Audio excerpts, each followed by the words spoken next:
Oh, well, what weapon do you use? Isn't it obvious? You don't mean... My head! I thought you just really liked playing Gonga or something. Ladies, gentlemen, and monsters of all ages, I have played a hell of a lot of Monster Hunter Wilds so far. 275 hours or so at the time of this recording, and in this time I've made a point of playing all 14 weapons. Yes, to varying degrees, of course. I have my favorites, my mains, and some that I've not played a crazy amount, but I've done at least a minimum a few quests with each one of them, and with making a point of learning and understanding them in the training room too. And this is, of course, as someone who has played every weapon in every Monster Hunter game that I've played properly. As much as I love the monsters and the vibe of the Monster Hunter games in general, the thing that has me so unbelievably addicted to this series is the combat, and the best expression of that combat to me is just how differently every fight can feel depending on which of the weapons that you are using. So today, as someone who really does have an appreciation for every weapon there is, I'm going to stick them up on a tier list to give you my opinion of them so far. Again, this is my opinion, so it's how I feel about playing them, how much I enjoy them, the way I like or dislike their wilds changes, stuff like that. This isn't about their strength, their power, their kill speed. This isn't meant to reflect the view of the community as a whole. It's just me, for the people who are interested to see that. That said, the list will only go down to C tier at the bottom, and while comparing this to other game weapons, I would put every Monster Hunter weapon in the S or S plus tier probably. This is a comparison between each other. Just because I put a weapon in C tier doesn't mean I actively dislike it, I just enjoy it less than the others. That said, let's go in smithy weapon order, as that's always fun, and start with the Greatsword, which I'm putting in the S tier. Greatsword is just as enjoyable to play as it has ever been in the past, with all of the returning moveset, but then the additions of the offset mechanic and the fact that Greatsword has it on a standalone input that can be charged and held before release, and on a weapon that is that long gives it such long range on the offset too, and as a whole, it's just the most consistent feeling offset in Wilds to me, and offsets are satisfying as all hell to get. Not only that, but the way that offsets chain into your meteor combos on Greatsword is really fun, letting you go into true charge slashes much quicker, and the same thing can be said for that on focus strikes as well, the Wound Destroyer. Again, part of my enjoyment of this with Greatsword is the pure length of the weapon itself. I find on a lot of weapons in Wilds, I'll try to use a focus strike on a wound, and it just won't quite reach, because the wound is like 2 feet up in the air, it's just slightly too high or something like that, whereas with Greatsword, if you use a focus strike, you'll just sort of slice through a massive section of the monster, and if you happen to hit the wound while you're going through, it counts. That combined with perfect guard and power clashes being a thing, and then of course focus mode letting you turn a full 360 degrees so you always have control over where your attacks aim, and Greatsword is just incredibly fun to play in Wilds to me. And the only reason I haven't played it more is that every time I do, Josh loses like a year of his life, so I do have to balance it very carefully to not overuse that. Next up we have Longsword, which I've put in the A tier. I definitely think it's in a fun place. I enjoy the new ways of reaching red gauge, proper charged round slash is really fun, wound destroying is fantastic on Longsword too, and then I like that they've added proper, more genuine reasons to stay in red gauge and boost your other attacks and change your moveset, rather than just immediately trying to spend your red gauge and get the gauge back. You could play either way, there is more playstyle options, and the new attacks and changes are just pure fun, honestly. I have absolutely nothing against the Longsword in Wilds, which is why it's in the A tier. It just hasn't quite grabbed me personally the way that the weapons in higher tiers have. Following that is the Sword and Shield, our first S plus tier weapon, and the S plus tier are my top 3, basically my proper mains, because I can't cut it down to a smaller number than that in my game time so far, and Sword and Shield is an unbelievably enjoyable weapon in Wilds. Guarding and perfect guarding especially makes the shield itself feel truly impenetrable once you get good at the timing, especially because you can use guard slash while using your guard already to get a new perfect guard window refresh, making it a much more active feeling parry than a lot of the other weapons. And the counter slash that follows a perfect guard makes it fun to focus on a guarded style of gameplay with the weapon. But then you have things like charged chop as a new proper combo finisher, and combo extender, which is a really cool new attack and adds even more variety of choice to Sword and Shield combos when you're using a weapon. And variety is a big part of what Sword and Shield is about, not to mention sliding swipe is just a really fun repositioning tool that you can use to basically jump forward while in sheath, backing up that general sword and shield ideal of never wanting to sheath your weapon. The focus strike and general aerial gameplay feels great. Perfect rush is of course really fun, as it has been since Iceborne, and sword and shield does get a power clash as well. And while sword and shield really shot up in my personal ranks in Rise and Sunbreak with the really funky moveset options it got in those games from the switch skills and the wire bugs, it has actually managed to surpass that in its peak for me personally in Wilds, and I find so much enjoyment in hunting any monster in the game with it.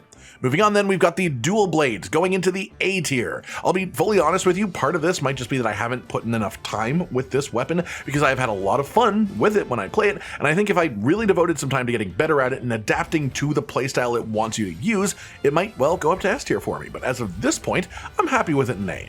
I think the focus strike is incredible. It is so cool. I'm glad that they involved a proper, like, grappling Beyblade attack. It's so Attack on Titan. I love that we've got some iframe interactions with the dodge and demon mode for bonus damage, and I think the changes to Blade Dance and then Demon Flurry are very cool as well. I honestly think the general gameplay is in the best state it has been for dual blades in years, and I have always enjoyed dual blades as a weapon. I think I just find myself gravitating towards sword and shield when I want a fast hitting short range weapon, and instead to bow when I want to play a super evasion heavy weapon.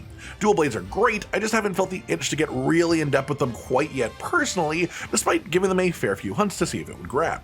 After that, we've got Hammer going up into the S+ tier, surprising no one who has ever heard me talk about Monster Hunter really. And this is generally what I would say is my main weapon. I've got 3 weapons that are my sort of mains in Wilds, 2 weapons I would say are my overall series mains, but Hammer is the one that I have found myself attached to the very most over the years permanently. I love bonking monsters in the head. I love the mighty charge system in Wilds. It is unbelievably cool. It fits perfectly into the identity of what Hammer is, and it is super satisfying. The offset attack being the Gulf Swing, which you can also hold and delay before releasing, is not only strong and rewards a more aggressive playstyle than the old typical hit and run Hammer, but also is again really satisfying to hit. The fact that spinning bludgeon is now no longer a thing that happens when you accidentally let go of a charge attack while moving, and instead only happens when you actually want it to, and it's a positive because it can be used to string combos together while you're moving. It's really cool. They completely changed the way that I feel about that attack without changing what the attack is. Hammer has gotten way more complex in Wild in general, and that you have way more options of how to mash your combos together in ways that actually complement each other. Rewards for using the brain inside of your head instead of just the head on the stick, rather than the old days of like choosing between upswing combo or big bang on a downed monster. Otherwise you just want to hit and run charge attacks, and you have so many more options now, and this feels so much more hammery to me as a moveset. I don't think there's a better way I could word it. Following that, Hunting Horn. Again, probably not a surprise, but this is our final S+ tier entry today. I have always adored the Hunting Horn from the first time I saw Monster Hunter. Even just as a concept, it was my favorite weapon as an idea before I was even confident enough to try playing it for myself, because of course it is a very daunting and intimidating weapon. A big musical bashing stick is such a great weapon idea, and the execution of it is incredible in Wilds. They took the best parts of Iceborne Hunting Horn and the Echo Bubbles concept, mixed it with some of the best parts of Sunbreak's Hunting Horn, even using some of these same animations as part of the new attacks in Wilds, and they made this beautiful mishmash of Hunting Horn, something completely different from how the weapon has functioned in past games, yet it feels like a perfect mix of every way that the weapon has functioned in past games, but given more options on top of that, more convenience, more overlap, more choices, and more just really cool shit, like the special melodies. Hunting Horn getting a delayable offset melody is really fun, but the fact that you can change that out for Melody of Life on Healing Horns to give you a team heal that doesn't prevent you from playing damaging melodies, or even Resounding Melody, which is basically Dragon Piercer, but for Hunting Horn, piercing the enemy with sound waves depending on how long they are, and I cannot express how unbelievably cool I think all of that is. Combine that with a couple of new general attacks, a really cool focus strike, and the way the Echo Bubble mechanic in Wilds essentially also works as like a burst music note selector, and the weapon feels incredible with so many different ways of playing it right now too. In a lot of ways, I think over the last few iterations of the weapons, the last few games, Hunting Horn has slowly become a secret charge blade, and that the meme for charge blade was always, oh, it's such an unbelievable calculation of different concepts that you have to do while hunting to know the exact right way to play charge blade. And I think, honestly, over the years, charge blade has gotten a little bit simpler, and Hunting Horn has gotten so unbelievably complex, but in great ways. I love it. The different melodies, the different ways you can overlap notes and singular attack inputs, the way that your attacks change dramatically based on your directional inputs as well, and the fact that you can store your song sets separately now with special melodies stored separately from normal melodies. There's just so much going on with Hunting Horn in Wilds, and yet when you manage to balance it all just right, when it clicks inside of your head, nothing really feels better to play. Next, Lance, and I've got this in C, which is the lowest tier that I have today, and this is the lowest ranking weapon. The thing is, Lance in Wilds is, again, I think the best that Lance has ever felt. The triple thrust or charge counter option at the end of a combo is solid, the amount of movement the weapon has is great, perfect guard and power clash mechanics are awesome on Lance, especially as a perfect guard also does damage in response, and you have big meaty power guard for the bigger attacks in the games too. The only real negative that I have is that I do wish they'd kept the charged wide sweep from Rise, as I thought that was a really fun addition to the moveset, but otherwise the only real reason this weapon is in this tier for me is I just find it too repetitive. I know that's like the entire idea of the weapon, but there's nothing wrong with like enjoying poking guard simulator. It does have its places, and some people will like that more than others, and I definitely like doing it, or else I wouldn't play the weapon to begin with. It's just that Lance is, I think, the only weapon that I couldn't see myself sitting down and playing for like hours and hours on end without having any wish to change my weapon. I could do it with any of the others, I think, and while I might change up the specific build I'm using or something like that, I would still be having a great time. Whereas with Lance, if I did that, I think there's just a limit to how long my enjoyment lasts before I would want to change to something else. After that, we have the cooler Daniel, Gunlance, up in S tier. This weapon got some really good improvements in Wild, some really fun ones. Double Wyvern fire charges is great, full blast with the worm stake combos are really fantastic, the movement potential of the weapon in this game is great, and the fact that they managed to go from Sunbreak Gunlance, which had like basically rocket jumps and the ridiculous flashiness of bullet barrage as well, into a more grounded combat style in Wilds, and they haven't made it feel less flashy or satisfying to play Gunlance is really impressive. They gave more options, they made combos work together a bit better, then of course there's the perfect guard and the power clashes as well, and Gunlance also has a guard point on its reload, which is incredibly comfortable to use while generally playing the weapon. On top of that, they got rid of the shelling level system, so your shell damage now scales with your attack stat, making it much less of an awkward weapon to build around, making it much better to actually play as a whole, and you don't have to focus on only shells or only weapon damage now, because you can build in a way that boosts both of them. And they also changed how different shelling types work too, and the combination of these things has made the actual Gunlances way more versatile in how you can play them, with the best build that I'm currently aware of equally being the best at like 3 different playstyles depending on exactly what you want to do, which is just like such a stark difference from Gunlance of old, where it was hyper specialized. The most complicated part of the weapon was working out how to build your set and choose your weapon in the first place, and that was what put people off of playing it. It wasn't the complexity of playing Gunlance, it was the complexity of starting to pick up Gunlance in the first place. After that, then we have the Switch Axe in the S tier as well. I absolutely adore Wild Switch Axe. The axe mode offset is really fun and it's a great tool to have, but then the sword mode counter as well allows for this really cool weaving nature between the forms, where in one form you get the offset, which is great for physical attacks. It's got a slight delay after you press the button, so you gotta get good at the timing, but it can also get knockdowns on the monster if you hit it. But then in sword mode, you get a proper counter. It works on elemental attacks too, it works on roars, it builds your amp gauge, and it happens instantly after you press the button. And this further serves to create a notable difference between each weapon form, while still making the weapon as a whole have a coherent identity between the forms. It has a quote-unquote parry in either axe or sword mode, they just take a very different form as the actual attack. As well, full release slash is just the beast fucking knees, man. I mean, come on! It's basically like a halfway point between true charge slash from greatsword and super amped element discharge on charge blade. Massive damage, massive wind up and charge time, not exactly guaranteed that you're gonna hit every time, even with focus mode, but it is such a super satisfying animation and such a big blast of damage when it hits a weak spot just right. It is just a fantastic weapon in Monster Hunter Wilds. Following that, I mentioned Charge Blade and I've got it in the A tier. Having Savage Axe be a proper mode is quite interesting, and I like that you can activate it off of perfect guards or off of wound destroying.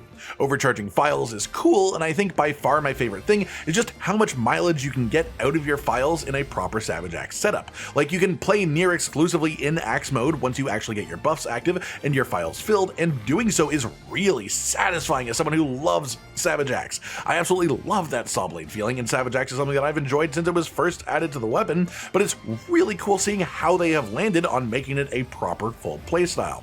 That said, I do miss super amped elemental discharge focused builds, and I say that knowing full well that you can play around SAED and do a full SAED focused build, and it isn't even that much weaker than a Savage Axe build, but overall the playstyle and identity of the weapon is shifting from what it has been before. Not necessarily in a bad way, but it is definitely different than it has been in previous games, and the existence of Perfect Guard as a mechanic essentially gives guard points to a bunch of the other weapons, at least in function, if not in name, and that makes the Charge Blade experience feel just a little bit less special to me in comparison, which is why I think there's so many other changes to the weapon in general.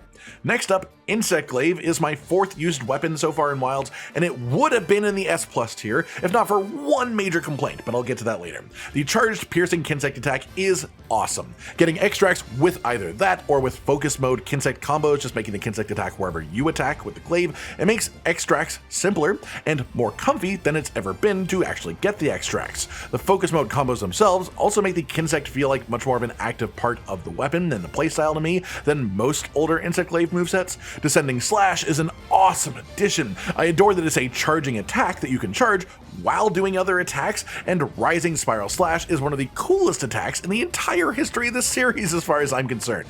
I know some people dislike the current sort of meta playstyle for the weapon, which is just building extracts and then spending them through Rising Spiral Slash and doing that as frequently as you can, but I find it super satisfying. I really enjoy playing that way. I love Descending Slash being an offset a hell of a lot too, and it just lets you set up these absolutely beautiful moments of cinema while playing the weapon.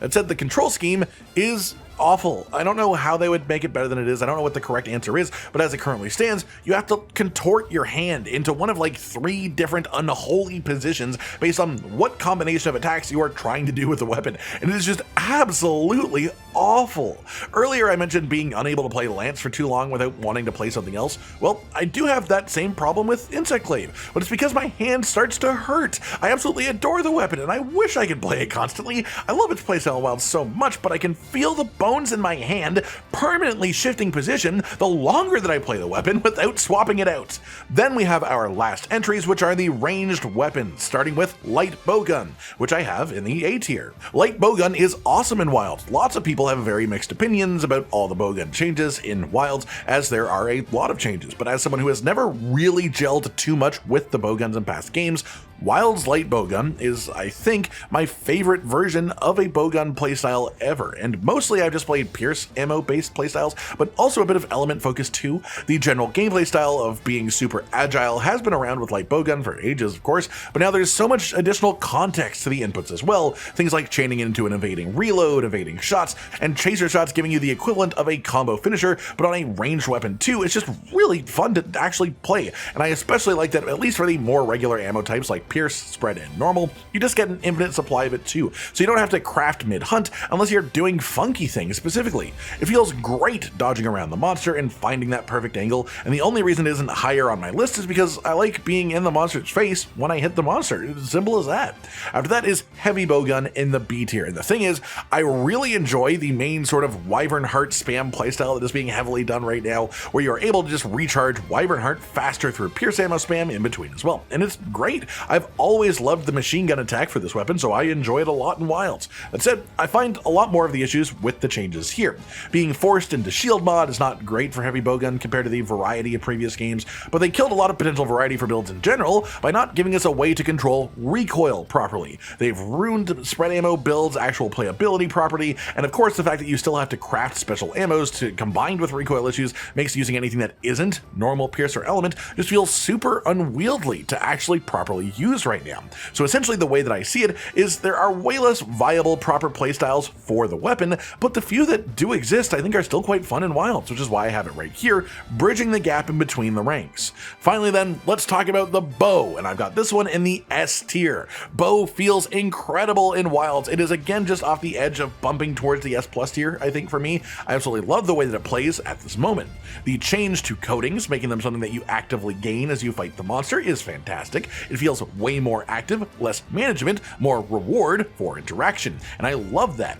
The change to do stuff like pierce coating in wilds as well is a pretty fun way of allowing full pierce bow playstyles, but for me the main stuff is just how well they've melded in these special ammo options, as well as the repositioning too. The biggest shame of this weapon in wilds is that tracer shot isn't really that great according to most people who know the weapon more than I do, but you still get dragon piercer, which is at like a max level without charging it, and can be done from a standing position. You get 1,000 dragons if you want to be a bit spicy, and the goddamn double evade jumping shot is one of my favorite animations in the series. It feels so satisfying to dodge an attack with, not to mention the inbuilt dodge bolt effect, giving you extra benefits from dodging an attack while aiming the bow as well. The focus strike is possibly the coolest in the game as well, and currently I'm mostly just enjoying my endgame dragon piercer bow setup where I fling myself around the place looking for nice long pierceable lines on a monster to shoot arrows down, and then fly around the place looking for a new spot once the monster moves. It is incredibly satisfying, and it's one of my favorite ways to play the game right now. And that just about does it for today then, everyone. My current tier list for the weapons in Monster Hunter Wilds as of around 275 hours, just over 3 weeks since the proper release of the game, from the perspective of someone who loves playing every weapon in this series, in every game that I've tried. I hope you've all enjoyed this, and feel free to leave your own thoughts on your own favorite weapons in the comments down below. Like if you liked the video, subscribe to the notification bell for more, and most importantly, ladies and gentlemen, until next time, stay sweet. Josh, Cotton, and Hollow with the videos, dropping the humor like a hammer on your tippy toes, bringing entertainment on a daily arrangement to take our insanity and turn it into entertainment. Yes, I said entertainment twice, to reiterate that it is nice to look into your faces on a mostly daily basis when you let us in your homes to make the whole world a stage. Goodbye.